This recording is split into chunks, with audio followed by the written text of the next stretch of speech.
Hey everyone, welcome to the Cultivate podcast from the Grove Church. I'm Charlie Lofton, the lead pastor there, and thank you so much for joining us. And we are wrapping up today a quick 3-episode series we've done, kind of walking our way through the Christmas story. It's Christmas time as of this recording, and we're not really doing a very traditional Christmas series in our church on Sunday mornings this year, and it just felt like a good idea. Maybe just spend some time just kind of walking our way traditionally through some of the Christmas stories. So we spent some time talking about the angels visiting both Zechariah, the family of John the Baptist, visiting Mary, visiting Joseph. We talked about that in the first one. And then last week, just kind of talked about the very traditional journey to Bethlehem, the struggles that Mary went through, Mary and Joseph went through to get there, and the weird circumstances around where and how Jesus was born, and the purpose and the introduction of the shepherds, and just kind of, again, your typical nativity scene kind of story. And we're finishing up this week with the story of the wise men, or the Magi, depending on, how you grew up, what Bible translation you have. And so, we're going to be today, we're going to be in Matthew chapter 2. And before we talk about this, I feel like I need to go on what has become a traditional rant for me and for a lot of people. You got your wise men very often, and you get your nativity set. It's got the Jesus in the manger, and Mary and Joseph. There's probably an angel floating around somewhere. You got the shepherds, you got some animals, and you got the 3 wise men. And I think I don't want to go so far that all of a sudden I become that guy. Oh, you can't put the wise men in the nativity scene because they weren't there the night Jesus was born. And I've historically been that guy, mostly because I think it's funny and it's a good bit. But I do think it's important just to kind of understand kind of the chronology of all of this, is that the wise men were not there that night. And we will see very, very clearly in the first couple of verses of Matthew chapter 2 that the wise men were not there the night that Jesus was born.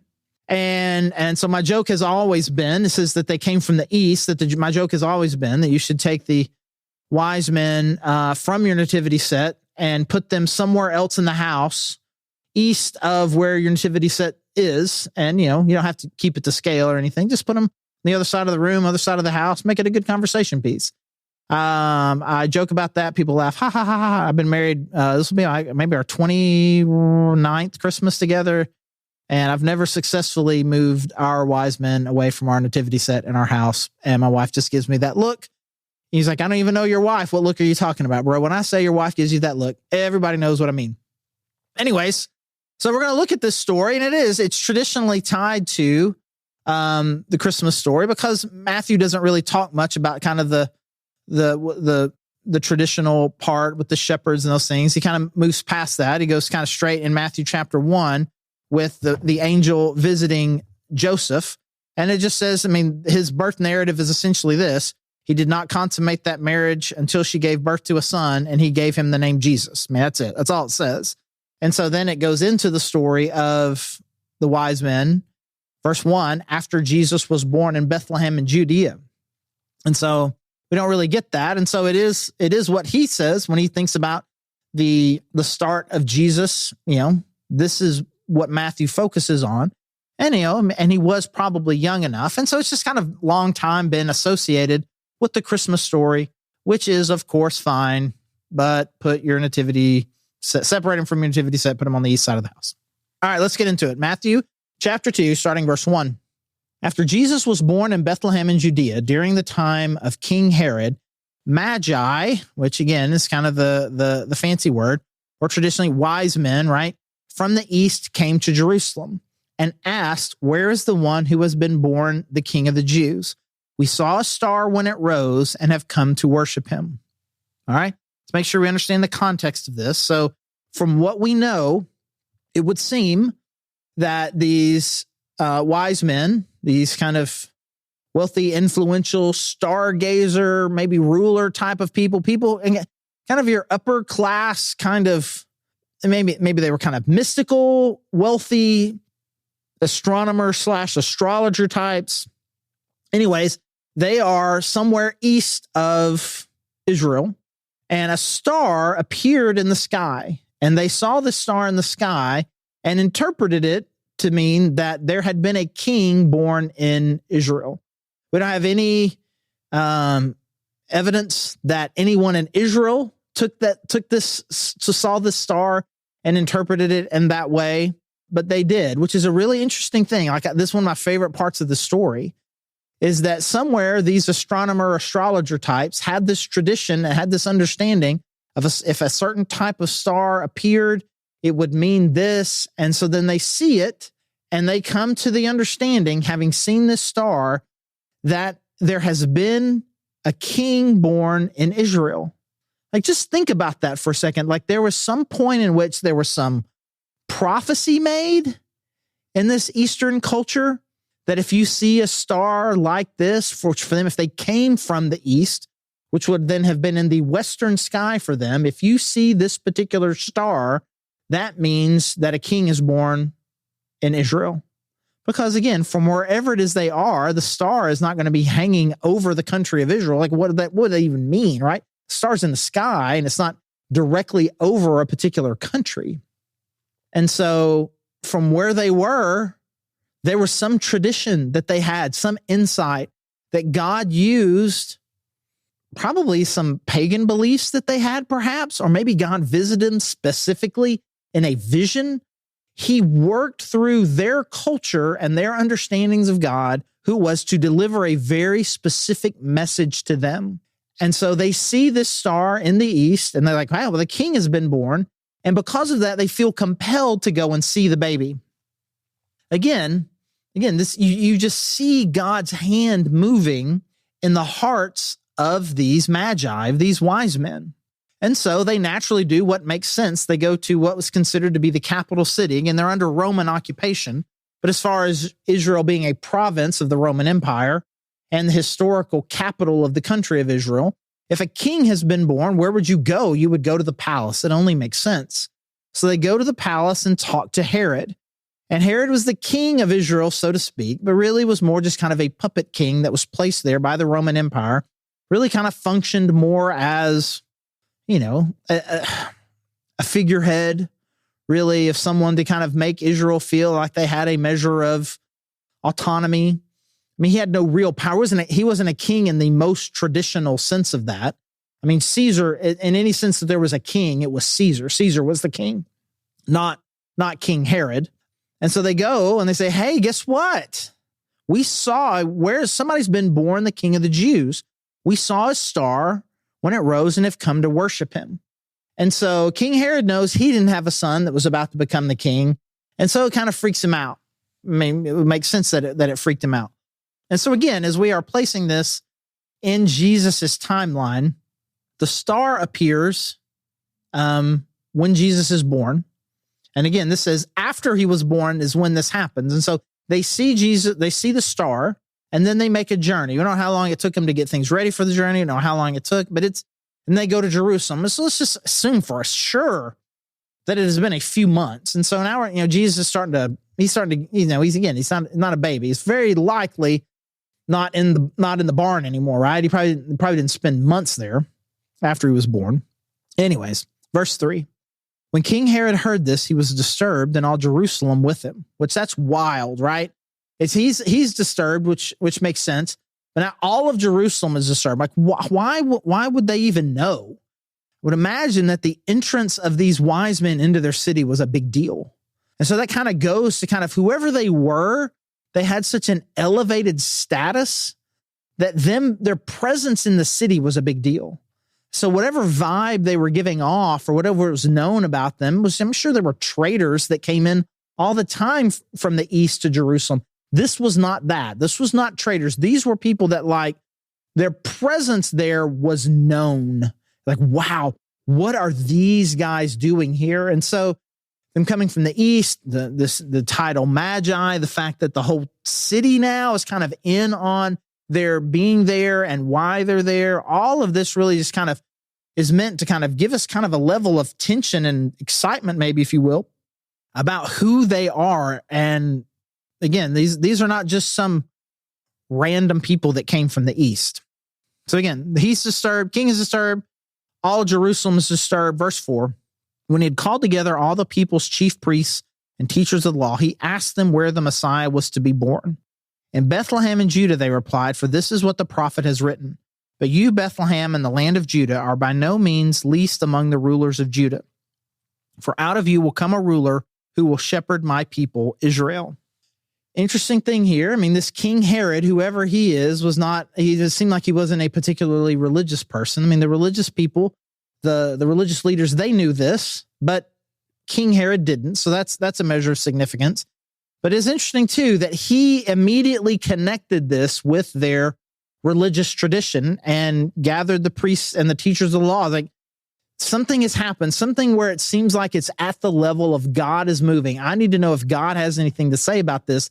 If what these people are saying is true and what something significant like this has happened, where is it going to happen? And so find out Bethlehem. So verse 7, then Herod called the Magi secretly and found out from them the exact time the star had appeared. He sent them to Bethlehem and said, go and search carefully for the child. As soon as you find him, report to me so that I too may go and worship him. After they had heard the king, they went on their way, and the star that they had seen when it rose went ahead of them until it stopped over the place where the child was. When they saw the star, they were overjoyed. All right, let's make sure we understand what's happening here. And I don't know, having not been there, I can only really speculate on some of this, but what it seems that what they saw the very first time was a legit star, an alignment of stars, some sort of alignment in the actual heavens of some sort of celestial body or bodies that were coming together to form some sort of astronomical phenomenon that ended up being a sign for them. So as a certain level of brightness, a certain shape or configuration that they saw that was in the heavens. But now, as they are heading there, being sent to Bethlehem on the orders kind of the king and under the knowledge of the chief priests, they are now headed to Bethlehem. But, Bethlehem is not, it's not 5 people, but it's not 5 million people. They don't know where they're going. And they see essentially then some version of the thing that they saw in the sky is now kind of acting as like a beacon for them. And so obviously, I wouldn't say that a literal star is now guiding them because, stars are actually huge. But again, something that looks like that, functioning as a light, a beacon for them, is now appearing in the sky, is now appearing for them in a way that is not just something that is in the sky at night, but a smaller thing that is guiding them in the town of Bethlehem, to the town of Bethlehem and to the right house. When they saw the star, they were overjoyed. On coming to the house, they saw the child with his mother Mary, and they bowed down and worshiped him. Then they opened their treasures and presented him with gifts of gold, frankincense, and myrrh. And having been warned in a dream not to go back to Herod, they returned to their country by another route. So there's a lot going on here. First of all, we've got the Magi being called secretly by Herod. Here, he secretly calls them and tells them this information about where Jesus would be found and tells them to go and find him and then report back to me. He doesn't want everybody to know that this is what is happening. This is kind of what's going on. My guess is he also, hey, when you leave, don't tell him that you're going to go find him. He doesn't want Jesus to be found publicly. It's very sneaky, very suspicious. I don't want to go there. I don't make a big deal. I just want you guys to kind of leave. It makes it feel like maybe things are unsettled or uncertain. You're going back disappointed. But I need you to go and find him and tell me about it. You can just tell that King Herod has suspicious motives at this time. And he is not excited at all about the prospect because this would feel like a power struggle to him. He is someone not in his lineage is not going to become the king, but someone outside of his lineage is going to start making a play for his place of power as kind of the puppet king there of Israel. And so he's got sinister plans for them, but the Magi, they don't seem to be particularly suspicious about it. And then God shows up in a big way and gives them this beacon, and it takes them right to where the kid is. And it says that their response was to worship him. And so we go from they recognize, hey, there's a king in Israel. And maybe in the beginning of their journey, they saw, hey, we just want to, this is kind of a really cool deal. And God kind of revealed this to us. We want to make some sort of tribute to him. But somewhere either in the prophecy or whatever that led them to understand what this star was, somewhere along in this journey, or maybe somewhere around the time that God supernaturally put a version of that star in front of them to act as a beacon, there was some point along the way where they understood we are not coming here to pay honor to a king of a foreign nation. I mean, you would say when they saw him, they rejoiced and they bowed down in honor to him. Like they bowed and they worshiped him. They recognized but through some manner of divine revelation, they recognized the deity and divinity of Jesus. And then they gave him all of these overwhelming treasures of gold, frankincense, and myrrh. These gold, obviously being a measure of currency, and then spices and ointments, perfumes, these kinds of things.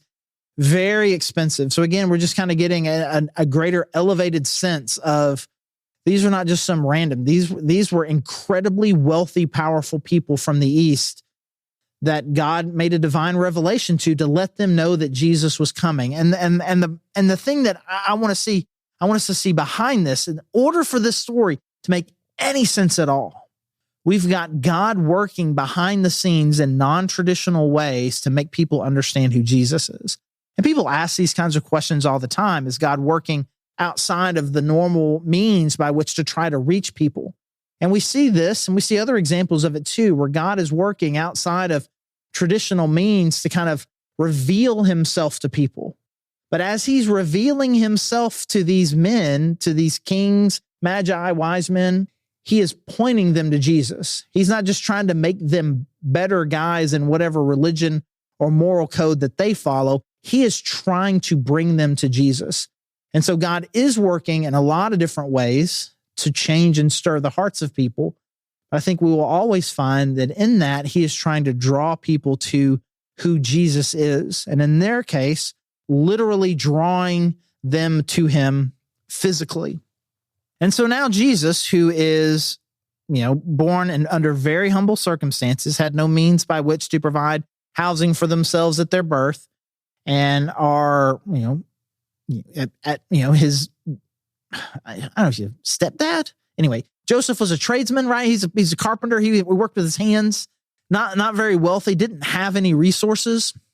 And now all of a sudden that they do, which really makes interesting this next part of the story, verse 13, when Herod realizes that the Magi aren't coming back. Verse 13, when they had gone, the Magi, an angel of the Lord appeared to Joseph in a dream. Get up, he said, take the child and his mother and escape to Egypt. Stay there until I tell you, for Herod is going to search for the child to kill him. So he got up, took the child and his mother during the night, and left for Egypt, where he stayed until the death of Herod. And so was fulfilled what the Lord had said through the prophet, out of Egypt I called my son. When Herod realized that he'd been outwitted by the Magi, he was furious and gave orders to kill all the boys in Bethlehem and its vicinity who were 2 years old and under, in accordance with the time he had learned from the Magi. Again, which makes this kind of date about the time that this was. This is probably at least a year after Jesus' birth. And it's like, you just make be safe. Let's go 2 years, right? Then that was said through the prophet Jeremiah was fulfilled. A voice is heard in Ramah, weeping in great mourning, Rachel weeping for her children and refusing to be comforted because they are no more. And so we see God recognizing and anticipating the evil thing that Herod was about to do, and provides for Jesus and his family the necessary resources that they will have. And they go to Egypt. They didn't have the resources to go to Egypt. They didn't have the resources to live in Egypt. But God provided the resources that they need in order to protect them from this thing that was about to happen to them as a family. And so we just have this really cool picture of the divine hand of God protecting Joseph, Mary, and Jesus. So what's going on? Why the inclusion of this story? Because again, it's a very different story than the story of the shepherds. And so in the book of Luke, there's a real emphasis on Jesus as humble one, reaching out to the meek and the lowly. So we get Mary versus Zechariah. We get the shepherds being the first one to see Jesus and the first one people to talk about Jesus. We see that theme. In the book of Matthew, which is we'll just call it a significantly more Jewish book with a lot more, we've already seen it in these few verses, a lot more references to fulfillment of prophecy. Matthew's primary theme is going to be to connect him to prophecy. And to connect him to the prophecy is really to connect him to Messiah as king. And so it starts off with a royal genealogy in Matthew chapter 1.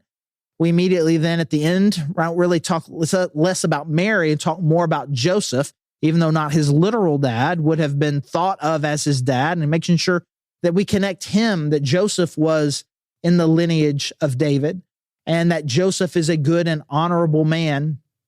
And now we move to Matthew chapter 2, and we see that these rulers, these wise, powerful men from the other side of the world come to pay homage and to worship him. And so we get this kind of Jesus that's this next level kind of king, that he is a fulfiller of prophecy. He's connected to Jewish royalty and is being worshiped by people from far off.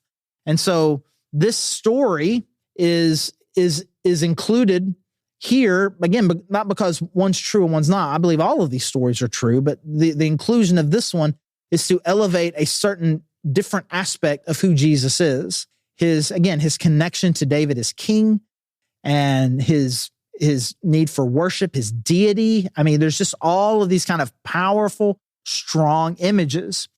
But even in that, even as we are trying to make an emphasis of Jesus Christ as king, we still see some of the very interesting compare and contrast that we saw a couple episodes ago. We're talking about Zechariah versus Mary.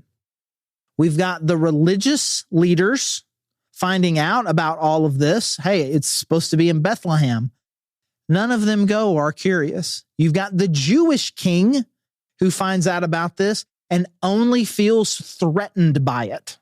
And then you've got these guys from the East, clearly not outside of God's chosen people, who God is speaking to directly and drawing them, and they are the ones that worship. They are the ones that give.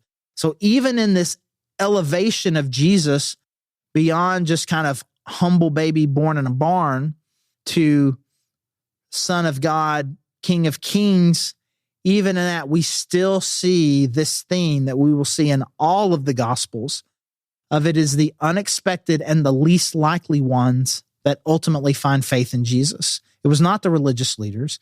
It was not King Herod. It was foreigners. It was Gentiles. It was people who were not supposed to be. The people who knew where Jesus was supposed to be born did not care that Jesus was born. The people who had no idea are the ones who are drawn to him in worship. And so again, we see this in kind of the what stories you choose to include or exclude.